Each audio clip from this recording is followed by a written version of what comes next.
Hola, ¿qué tal? Muy buenos días, tardes, noches, en la hora en la que nos estén escuchando. Bienvenidos a los podcasts de CTRM Noticias.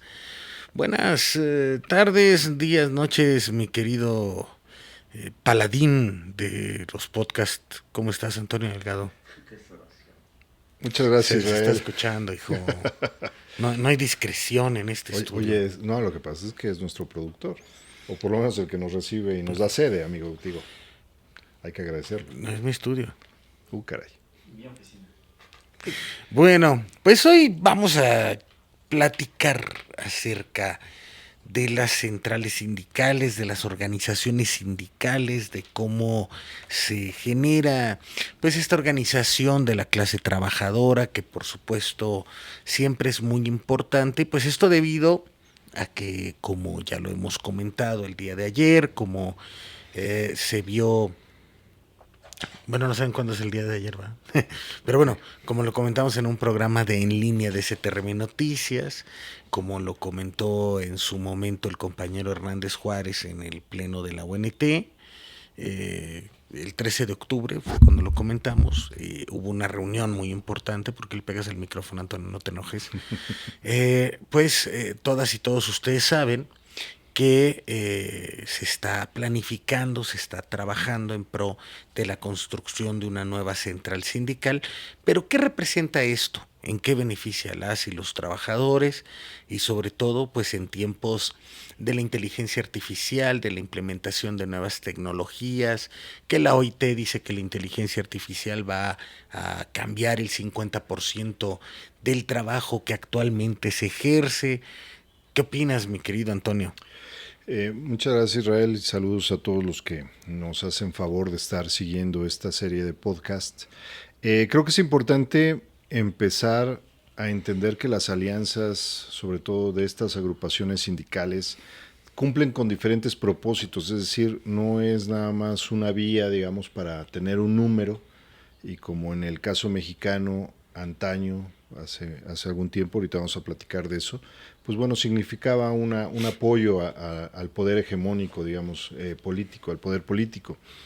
Pero el día de hoy, bien lo dices, el tema de la tecnología, el tema de los cambios más frecuentes que se están dando en las modalidades incluso de trabajo, implican otros retos, y por eso la importancia de estas alianzas sindicales.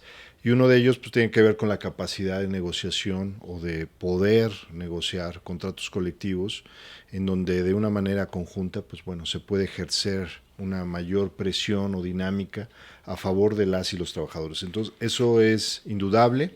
Ya no es la época de ese corporativismo que hablábamos hace un momento, sino más bien es una época de cambios en donde, bien lo dices, la tecnología, la inteligencia artificial, pues deben de estar a favor y en el uso de las y los trabajadores para tener mejores condiciones laborales. Y esto obviamente también tiene un incentivo en la solidaridad y el apoyo mutuo que reciben las organizaciones en cada una de sus luchas, en cada uno de sus sectores y de gremios.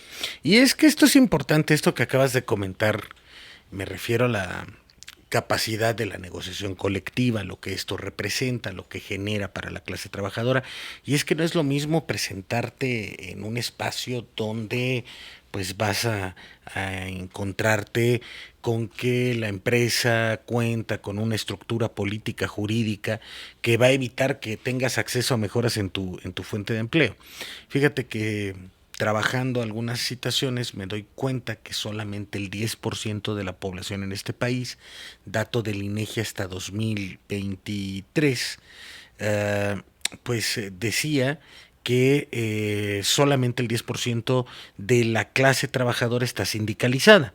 Y en este orden de ideas es sumamente necesario encontrar que pues eh, estamos en un punto en el que por supuesto eh, de ese 10% de los que estamos sindicalizados, ¿cuántos contamos con un sindicato real y jurídicamente capaz? Y deja de eso, con la capacidad colectiva para negociar un contrato.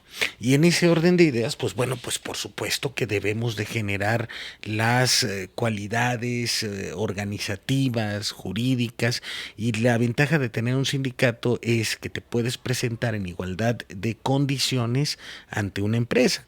Tal es el caso de las y los telefonistas que nos presentamos a negociar pues con la empresa del hombre más rico de México y de América Latina. Sí, y no solo en una sola empresa, sino también hay que entender que estos grupos, así como hacen grandes holdings o, digamos, agrupaciones en una sola empresa o en un holding, como te comentaba, también generan dinámicas de precarización laboral. Es decir, el caso de el que nos compete, América Móvil, pues no está reconocida precisamente por tener grandes contratos colectivos, a excepción de la defensa que hacemos las y los telefonistas, pero vemos otras empresas del mismo grupo que sí están en condiciones de desventaja y de precarización laboral. Entonces, esta defensa frente a la precarización, frente a la fragmentación, que los grupos sindicales pueden, o las confederaciones o las uniones, pueden ejercer frente a estas empresas o multiempresas es importante y es determinante, porque también la capacidad de la influencia política que se tiene frente a negociaciones, no solo en términos contractuales, sino también en términos de poner en la mesa de discusión de esta discusión política y pública, iniciativas de ley, cambios en legislación a favor de las y los trabajadores, pues es determinante. En el caso de México, la reforma laboral del 2019, con las posteriores modificaciones del 2023, etcétera, pues bueno, tienen este énfasis, la defensa activa de los derechos sindicales, y bueno, yo creo que eso es lo que podríamos ver junto con diferentes políticas públicas o cambios dentro del concepto de las y los trabajadores. El caso del salario mínimo, del aumento del salario mínimo, pues es importante. Entonces, bien lo dices, no es un tema aislado de una realidad que estamos viviendo todos los días, ¿no?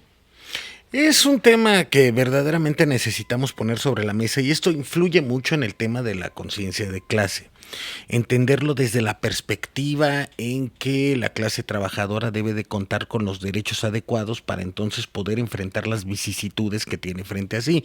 Y este es un tema histórico que debe de representarnos las cualidades y los beneficios que significa contar con un sindicato en estas pues en estos tiempos, y que sí efectivamente comentabas el tema de la tecnología, el tema de lo que conduce, que mucha de la tecnología se supone que debería de ser creada para que el ser humano trabaje menos, gane más y tenga mejores condiciones de vida.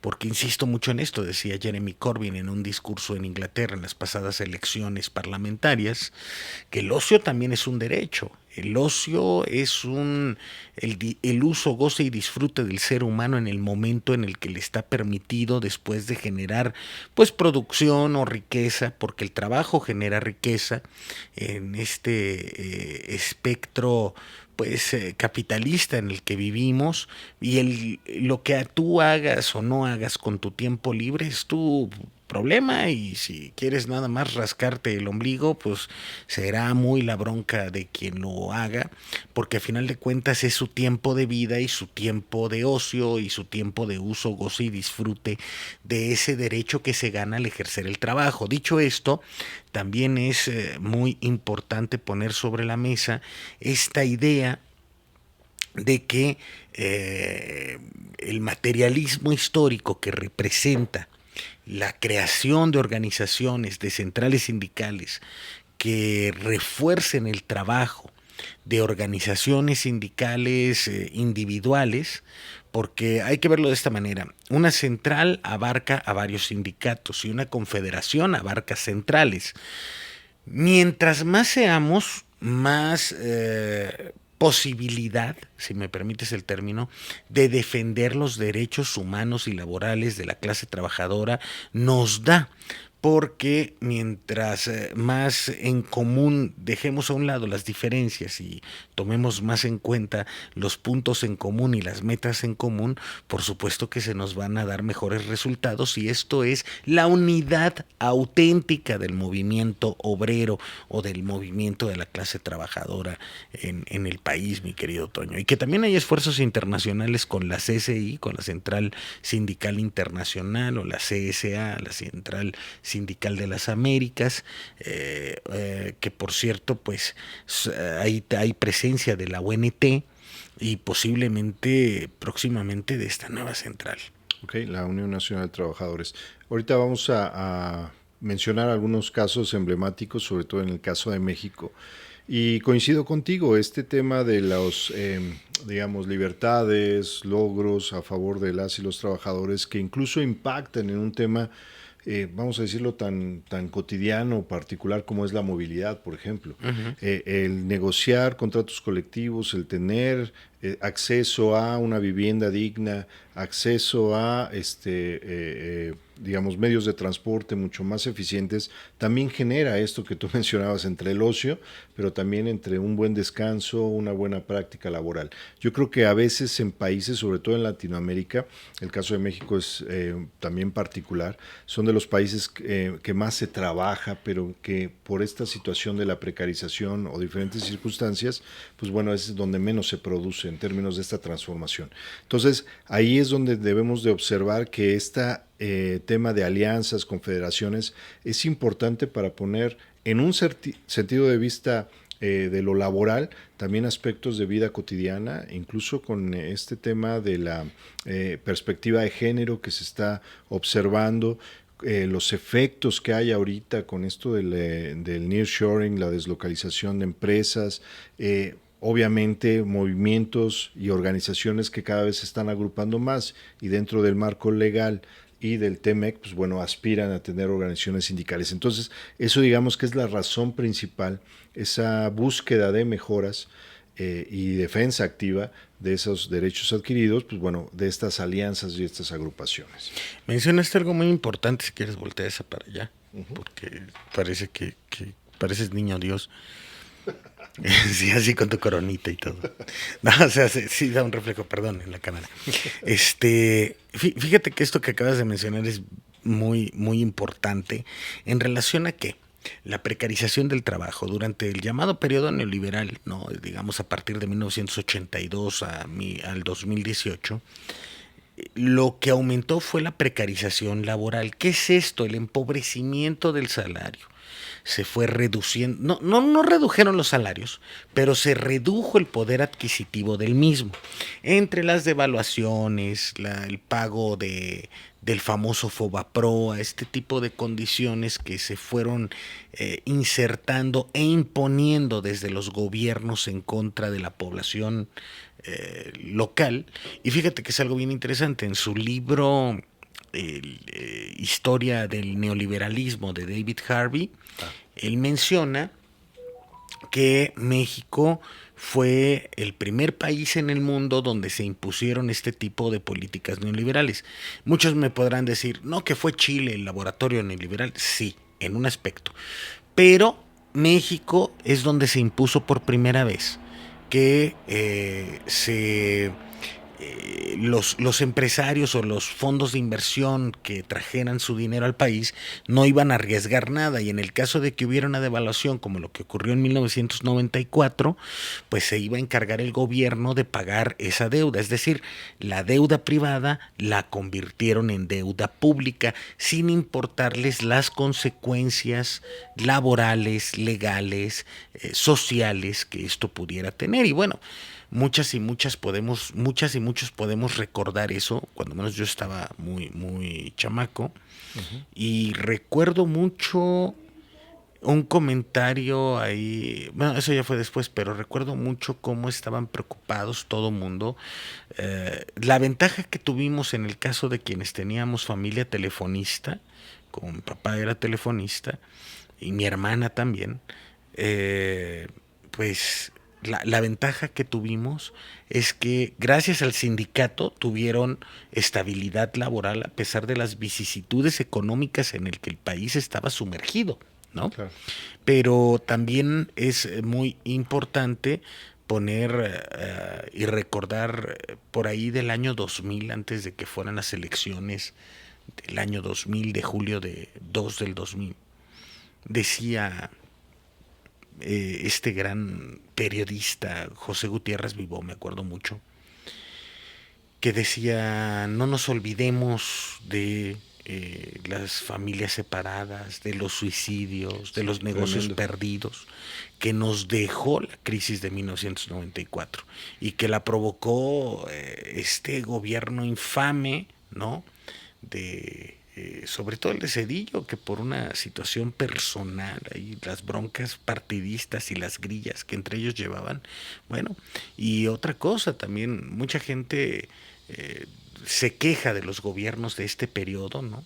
Que aparte de disminuir el salario, no hacer crecer el salario mínimo, con esta excusa de que iba a haber mayor volatilidad e inflación en los commodities o en los productos básicos, pues bueno, aparte Ernesto Cedillo fue un represor de primera, ¿no? Fue donde más asesinaron a gente de la izquierda, fue donde se generaron mayor número de inconformidades en temas democráticos. Fueron los asesinatos de Aguas Blancas, los asesinatos de Acteal, que donde un grupo de paramilitares entró a una iglesia católica en Chiapas y asesinaron hombres, mujeres, embarazadas, niños, niñas. O sea, una masacre terrible. Y son situaciones que fueron impulsadas desde el Estado, ¿no? Y mucha gente se le olvida. Entonces creo que hoy estamos en unas condiciones de avance. No se ha alcanzado el tope que todos esperaríamos, ni somos Dinamarca, ni estamos en ese top. Sin embargo, creo que sí estamos en un proceso de recomposición, de reconstrucción, de regeneración, sí, de transformación, pero también las y los trabajadores debemos de tener nuestra parte. Sí, ok, hay el reclamo de muchos sindicatos, con mucho respeto lo digo, que no los recibió el Ejecutivo, pero tenemos entonces que hacer lo que nos corresponde en el caso de que el presidente no nos reciba. Y sí, a lo mejor mi compañero Hernández Juárez no tuvo una reunión privada con él, pero sí estuvo invitado a eventos donde tuvo la oportunidad de intercambiar puntos de vista con el presidente López Obrador. Eso tampoco podemos dejarlo de lado. Y creo que sí, es el principio de una transformación importante que debemos de estar atentos y también hacer nuestra parte como trabajadores. Sí, yo creo que la agenda de telefonistas, encabezada por nuestro compañero Francisco, ha transcurrido a través de estos temas de importancia. Lo que mencionabas ahorita, a lo mejor no tan mediáticamente como lo hemos visto, lamentablemente. O sea, la cobertura de medios es muy precaria, muy lastimosa en el sentido de el equilibrio, lo que hemos platicado en otros podcasts. Sí. Pero el compañero Francisco estuvo en el primer recorrido junto con el presidente del Tren Maya, por ejemplo, como invitado de parte de presidencia, precisamente porque se reconoce la labor dentro de un sector de importancia a nivel mundial, el tema de las telecomunicaciones. Pero mira, esto que bien mencionabas, en el caso, por ejemplo, de México, estas alianzas y estas confederaciones surgen en momentos precisamente de transiciones o de recambios. Por ejemplo, en 1914 se funda el Sindicato Mexicano de Electricistas, que también tenía un vínculo con los telegrafistas en ese sentido, y es precisamente la compañía de Light and Power, ¿sí? Trabajadores de la Mexican Light and Power, encabezados por Ernesto Velasco, que inician esta búsqueda de organización sindical, ¿no? Ya posteriormente nosotros lo conoceríamos hasta el 2009 como el tema de Luz y Fuerza, ¿no? Después de eso vendría la Confederación Regional Obrera Mexicana, que es precisamente su fundación en 1918, con este personaje que has mencionado en diferentes ocasiones, con Luis Napoleón Morones, ¿no? De donde viene el término de el charrismo sindical, de este hombre que tenía... No fue de Morones, Morones, sí, no. junto Fue con... de líder ferrocarrilero. que incluso Morones, A ver, vamos a entrar en una discusión no, sí. histórico-dialéctica. No fue de Morones, ¿eh?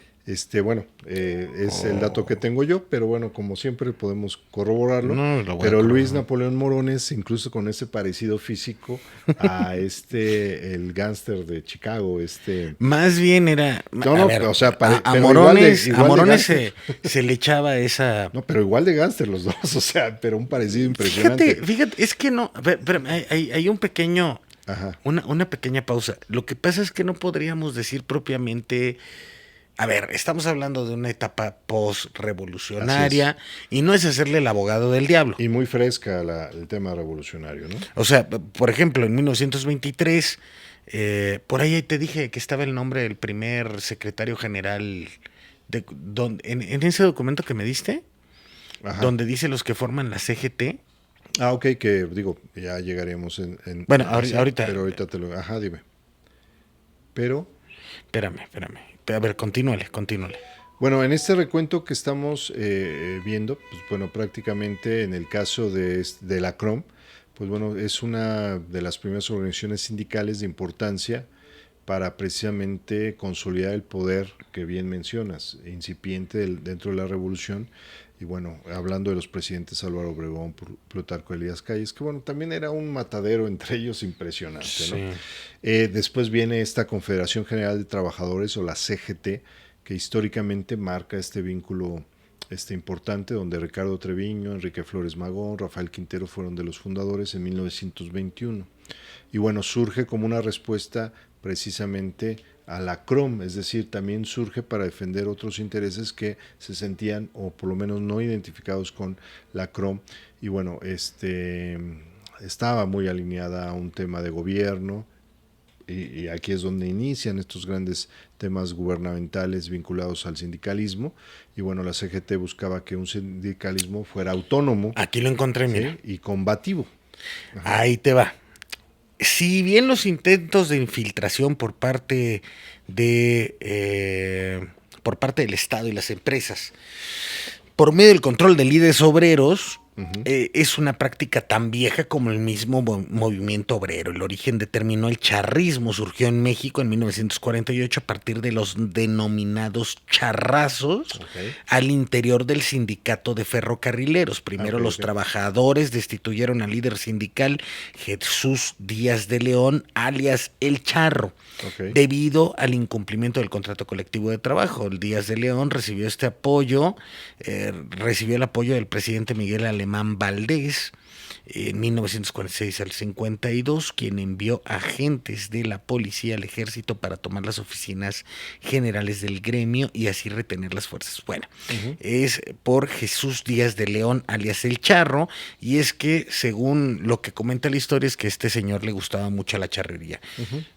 Dato de 1948, señor. Sí, bueno, en el caso de Morones también, incluso él vivía en No me ven, Tlalpan. pero me estoy riendo. Exacto. En el caso de Tlalpan, él tenía su lienzo charro.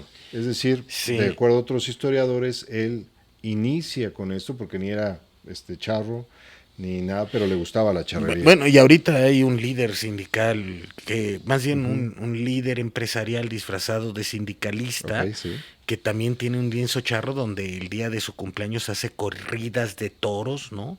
Infame esta condición, que bueno, imagínate, 7 días de fiesta, según reportaba el periodista Álvaro Delgado, Uh-huh. matando 6 toros por corrida. Ok. Entonces, en este sentido, pues bueno, sea Napoleón Morones o otro líder, realmente aquí es donde estamos viendo las prácticas donde se precarizaba aún más el tema del trabajador a costa, por ejemplo, de estas alianzas, que no necesariamente reflejaban la condición. En 1943, el Sindicato Nacional de Trabajadores de la Educación, sí, fundada por Manuel Ávila Camacho, que era el presidente de México, y Jaime Torre Bodet, que fue el secretario de Educación. Sí. Digamos, un periodo mucho más vinculado hacia aspectos de educación, en fin. Y bueno, la CENTE fue en este caso, o es, uno de los grandes sindicatos en América Latina, representa el sector educativo de gobierno. Ya después vendría en 1952 la CROC, con Fidel Velázquez y otros líderes sindicales, ahí es muy particular. Lo de los 5 lobitos. Sí, que pues bueno, era una decisión de la anterior Chrome. Sí, creo que es una incisión de la Así, Chrome. y obviamente también la formación de la CTM en 1936, tanto por Fidel Velázquez como Vicente Lombardo Toledano. No, a ver, ahí hay un dato.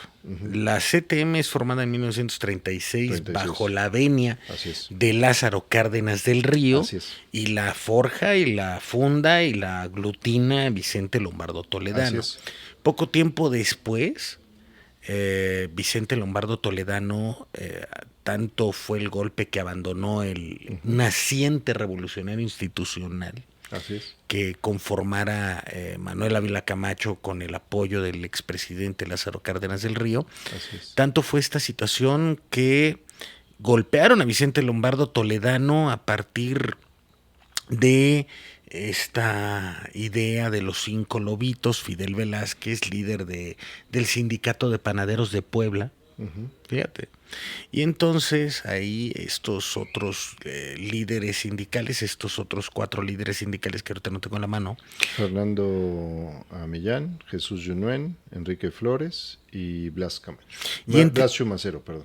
Blas Chumacero, que creo que era familiar de este poeta Ali Chumacero.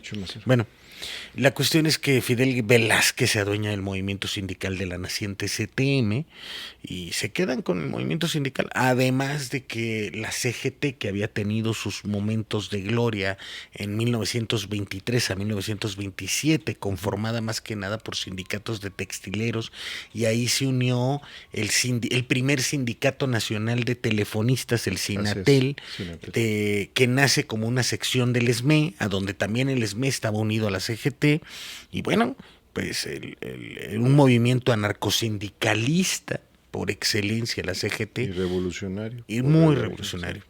Entonces, en este desarrollo vemos que también hay estas diferentes, digamos, no fue un movimiento hegemónico, sino fue de alguna manera en diferentes perspectivas o sentidos. Y bueno, el caso de los maestros. Después vendría precisamente la Confederación Revolucionaria de Obreros y Campesinos, que hablábamos de la CROC, y ya vendría en 1960 el FAT, o Frente Auténtico del Trabajo. Que ellos tienen, por cierto, un saludo a mi querido Jaime Aguilar, que hoy estuve platicando con él en la UNT, pero bueno, el FAT también es un tema importante por el trabajo que se hizo en la formación. También ahí hubo un poco de los jesuitas revolucionarios. Pero si quieres vamos a hacer un pequeño corte y regresamos.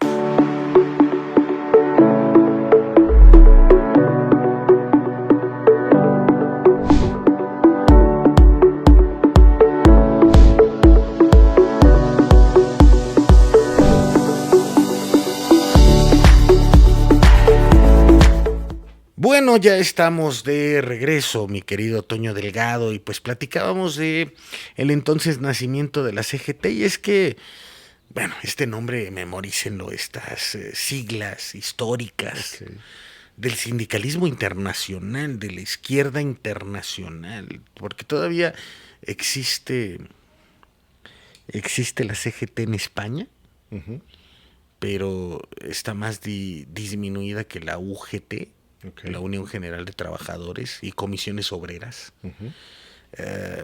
que son temas muy espectaculares y muy interesantes ver cómo se van generando este tipo de asociaciones.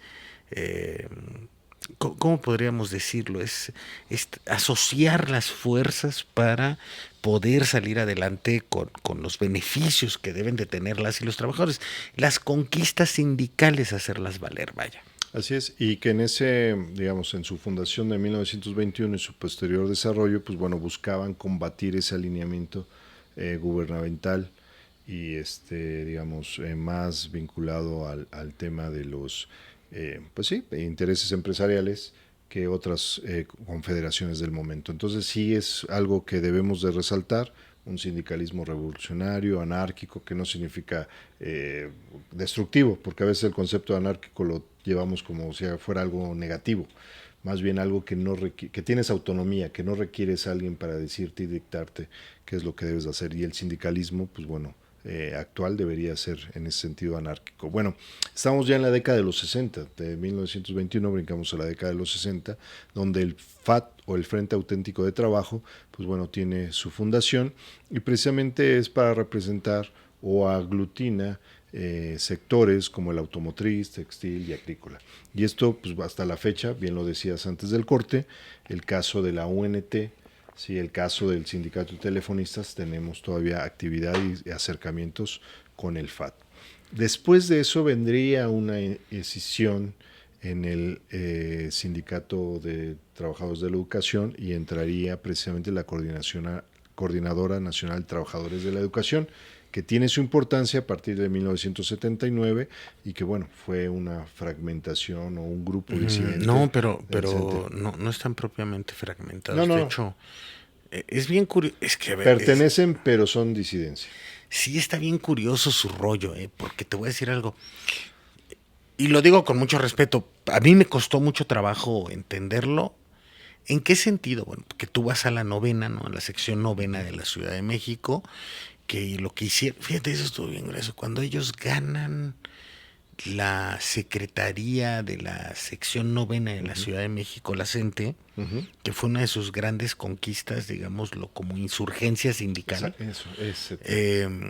Fue característico el que ese mítico edificio que se encuentra en el centro de la Ciudad de México, no recuerdo el nombre de la calle, es Argentina, ¿no? Es la República de Argentina, exactamente. Atrás de Templo Mayor, por donde está Porrúa.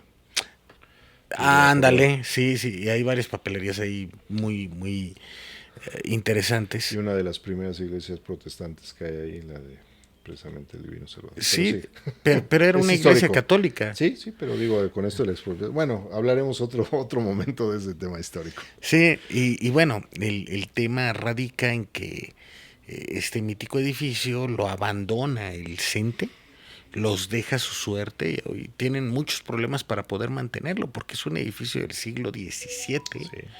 Y entonces pues adentro está como adaptado con grandes capacidades para un montón de oficinas y pues bueno, varios pisos están abandonados. Es un tema muy complejo el que tiene el de la CENTE, pero ellos se mantienen bajo las convocatorias electorales que se emiten desde el Comité Ejecutivo Nacional del CENTE, y la coordinadora, pues bueno, en ese tema es disciplinada para seguir peleando al interior en una lucha democrática por la Secretaría General del CENTE, que hasta el momento pues no han podido ganarla. Entonces se han quedado con estados emblemáticos como Oaxaca, como Guerrero y Michoacán. Así es.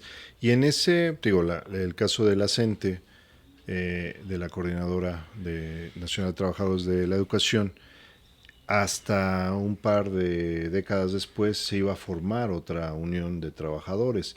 Mientras en este periodo que ya marcabas en el corte anterior del crecimiento de las políticas neoliberales, la decadencia de la visión laboral como un derecho y bueno, la precarización, en fin, tantas situaciones que hubo. Y en México el tema de las privatizaciones pues iba a ir en aumento. Las crisis de la época, no solo económica, sino también política, estamos hablando del entorno de la Guerra Fría, de aspectos digamos, de insurgencia, en fin. En 1997, ¿sí? En pleno época postmoderna, como dirían los filósofos y los que saben de estos temas, se formaría la Unión Nacional de Trabajadores, ¿no? Que sería, digamos, el último gran unidad de sindicatos o de organizaciones con importancia y que hasta la fecha sigue siendo encabezada por una vicepresidencia colegiada, el caso de pilotos, el caso de los universitarios, pero ahí es donde tenemos que resaltar el trabajo de los telefonistas y que, bueno, nuestro compañero Francisco Hernández Juárez ha tomado y bueno, se ha mantenido pese a muchas situaciones, ¿no? Sí, no, esto surge con la creación de la FECEBES en los años 90 y es cuando surge pues esta desbandada del Congreso del Trabajo, una desbandada fuerte, que da como resultado pues la creación de lo que entonces fue llamado el sindicalismo independiente y democrático, y donde han estado desde su fundación el Frente Auténtico del Trabajo, Estunam, pilotos, sobrecargos, telefonistas, el SUTIN, eh, y varios otros sindicatos que encontraron la posibilidad pues de agruparse y aglutinar fuerzas importantes para mantener una lucha pues contra lo que anteriormente era el sindicalismo tradicional, ¿no? Aglutinado en el Congreso del Trabajo y pues en esa idea de mantener estas fuerzas que ahorita el Congreso del Trabajo creo que lo trae Víctor Flores, ¿no? De Ferrocarrileros. Sí. Bueno, en fin, me parece que son temas bien importantes de comprender y por qué se van haciendo estas reconformaciones. Entonces, el tema de que el compañero Hernández Juárez se ha estado esforzando mucho por aglutinar nuevamente a sindicatos que están viendo la necesidad de mantener una postura democrática y que tenemos que adaptarnos después de lo que fue el 1 de mayo de 2019. Fíjate que le hicieron una entrevista esta semana al compañero Hernández Juárez del diario El Economista, la periodista Pilar Martínez. Me llamó la atención una pregunta, ahora sí que la voy a spoilear si todavía no sale la nota, de, oye, ¿qué cambios se tuvieron que hacer en el estatuto eh, conforme a la nueva ley laboral del 1 de mayo de 2019? Y, pues ninguno, es que ya lo teníamos, ¿no? Se tuvo que hacer un cambio de ley, no lo recuerdo. De tiempos. De tiempos, fue un tema de tiempos. Y que se aumentó la Secretaría de Jóvenes, aprovechando el entre, pero no se hicieron cambios de fondo en el estatuto. Ya se tenía el voto personal libre, directo y secreto, claro.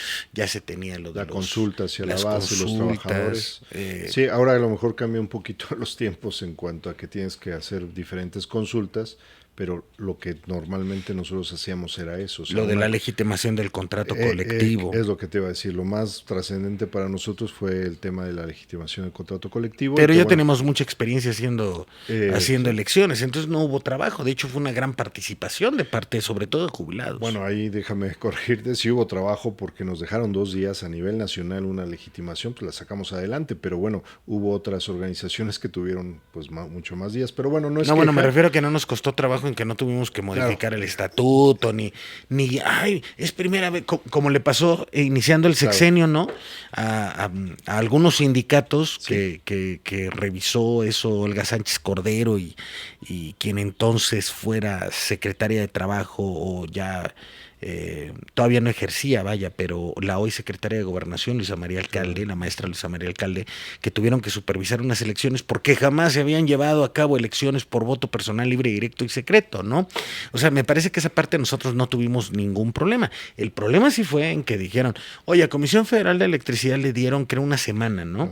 Al SUTERM. Y a nosotros nos dan 2 días y el 21 y 22 de diciembre, ¿no? O sea, con todo el mundo de vacaciones. Y haciendo maletas para... Y todavía nos aventamos también la consulta, porque eso es algo que yo me acuerdo muy bien del compañero Francisco, dijo, tenemos que preguntarle a los jubilados. Aunque la ley no lo considera dentro de, nosotros sí, porque históricamente, digamos, vamos a decirlo, incluso hasta... déjame usar este término, Israel, afectivamente es importante la opinión de las y los trabajadores, claro, que pues han sido telefonistas en activo, pero que también son telefonistas ahora jubilados. Entonces yo creo que es importante recalcar eso. Y bueno, iniciamos este podcast hablando precisamente de los retos que estamos enfrentando y la necesidad, retos que estamos enfrentando en el mundo del trabajo, pero la necesidad de estas alianzas y confederaciones, coaliciones, en fin, lo que hemos estado platicando.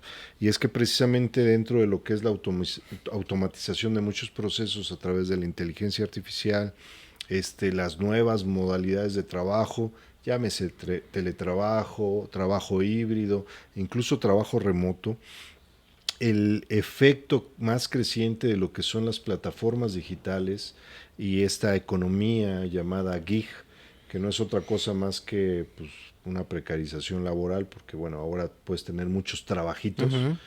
pues bueno, han requerido y requieren de algo que, como bien dices, Israel, ya tenemos muy claro: capacitación, formación, un esquema productivo.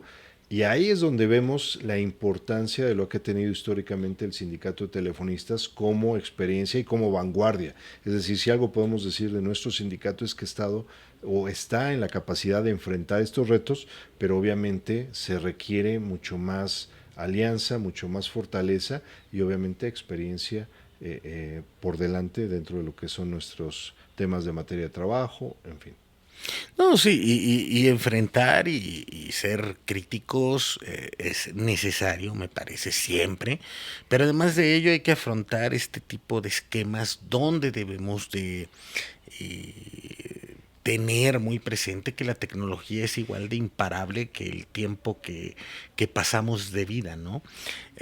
A final de cuentas se van a tener estas mejoras tecnológicas, pero obviamente el capital ha sabido adaptarse mucho Eso. mejor a lo que la izquierda ha sabido entender, porque es muy curioso una crítica que, por ejemplo, hace el politólogo y ex vicepresidente español Pablo Iglesias, ¿no? La izquierda acaba de entender hace poco que necesita tener medios de comunicación para comunicarse con sus bases, ¿no? Y para mostrar y entrar a esta batalla por la narrativa cultural y lo que simboliza la lucha por el poder político. Creo que algo similar nos ha pasado a algunos compañeras y compañeros de la clase trabajadora que no hemos analizado con detenimiento lo que significa el cambio tecnológico y cómo esto, pues sí, va a mermar ciertas condiciones, pero que nosotras y nosotros debemos de mantener una constante de evolución en las dinámicas laborales para mantener nuestras fuentes de empleo intactas. Es algo similar a lo por lo cual estallamos huelga el 22 de julio del 2022, ¿no? El 21 de julio de 2022, porque entonces nos encontramos con la posibilidad de generar espacios de defensa para el contrato colectivo de trabajo, mi querido Toño. Yo creo que con eso podemos ir cerrando esto que mencionas, Israel, que podemos dejarlo en la mesa para una posterior discusión. Estas transformaciones dentro de las estructuras de trabajo y de las organizaciones, en donde a través de, pues bueno, procesos ágiles, vinculantes, multidisciplinarios, pues bueno, exige también esta capacitación y esta serie de conocimientos, que pues uno de ellos claramente es este famoso Big Data o análisis El estadístico. blockchain. Exacto. Entonces, que ¿Tú sabes para qué sirve el Internet de las cosas, Delgado?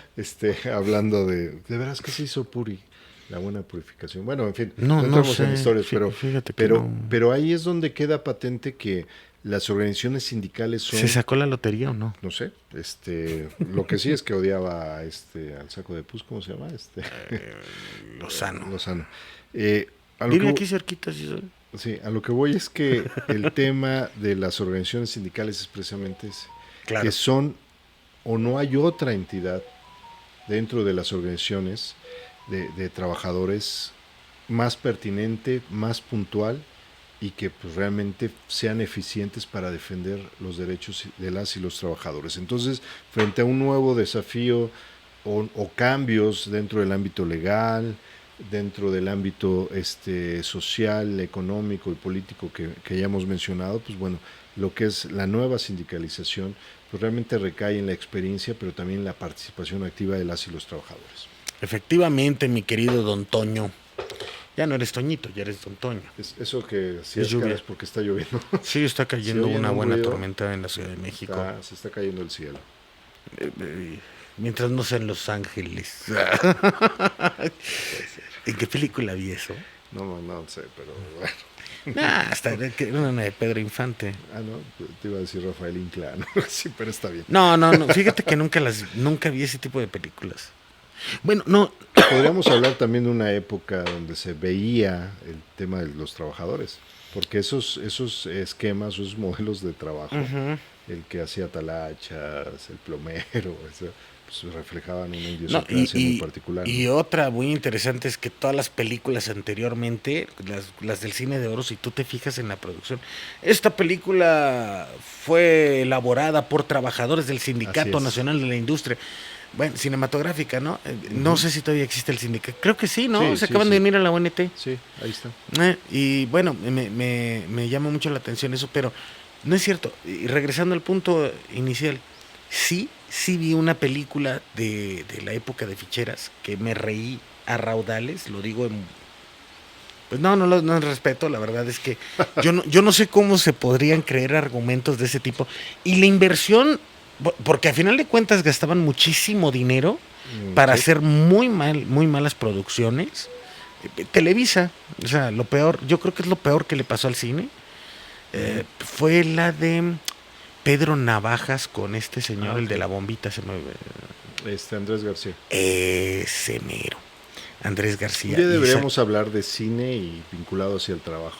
Digo, porque yo me Ay, acuerdo, muy... si algo me acuerdo mucho es de esas películas donde había oficios y el que ¿Sabes hacía cuál de un está oficio. buena? Ajá, La de Los Albañiles, que es un argumento de una obra de teatro de Vicente Leñero.